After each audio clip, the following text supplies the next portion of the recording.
Yuk kita dengarkan cerita Timun Mas, cerita anak dari Jawa Tengah. Pada zaman dulu kala, hiduplah sepasang suami istri. Mereka adalah petani yang tinggal di sebuah desa di dekat hutan. Mereka hidup bahagia. Sayangnya, mereka belum dikaruniai seorang anak. Setiap hari mereka berdoa kepada Yang Maha Kuasa agar segera dikaruniai seorang anak. Suatu hari, seorang raksasa melewati tempat tinggal mereka. Raksasa itu kemudian memberi sebuah biji mentimun. Tanamlah biji ini. Nanti kau akan mendapatkan seorang anak perempuan, kata raksasa. Terima kasih raksasa, kata suami istri itu. Tetapi ada syaratnya. Pada saat usianya 17 tahun, kalian harus serahkan anak itu kepadaku, saut raksasa. Tanpa pikir panjang, mereka segera menerima biji itu dan menyetujuinya. Suami istri itu kemudian menanam biji mentimun itu. Setiap hari mereka merawatnya dengan baik. Beberapa bulan kemudian, tumbuhlah sebuah mentimun yang berwarna keemasan. Buah mentimun itu semakin lama semakin besar dan berat. Ketika masak, mereka memetiknya. Dengan hati-hati, buah itu pun mereka potong.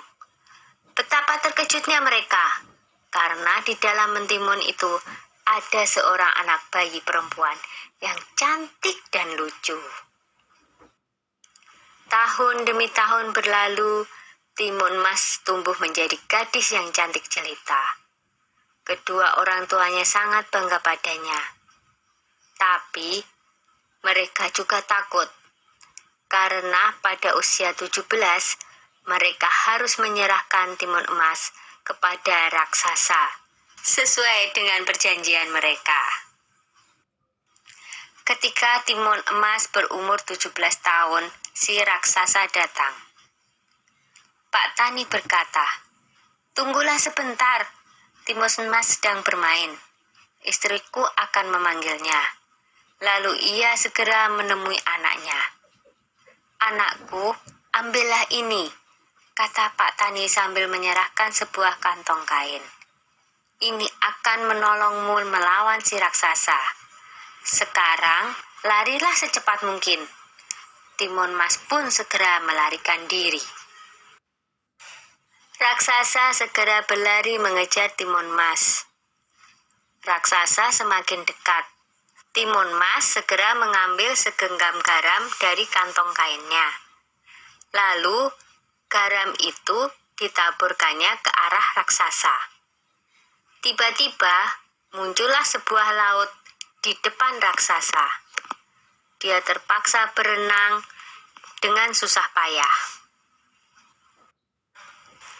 Timun Mas berlari lagi, tapi kemudian raksasa berhasil mendekatinya. Timun Mas kembali mengambil benda ajaib dari kantongnya dan dilemparkannya ke arah raksasa. Seketika muncullah pohon dengan ranting dan duri-duri tajam menghalangi si raksasa. Raksasa berteriak kesakitan.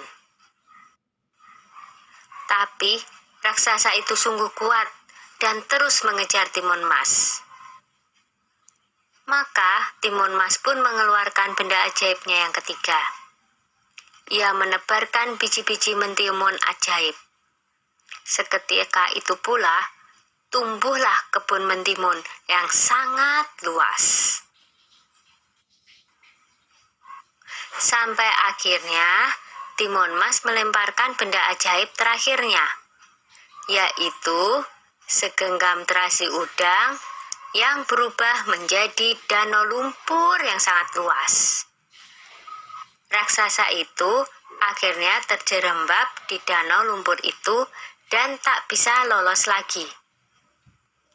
Timun Mas selamat dari kejaran raksasa. Timun Mas pun kembali ke rumah orang tuanya. Ayah dan ibunya sangat senang melihat Timun Mas berhasil selamat. Sejak saat itu, mereka hidup bahagia bersama-sama.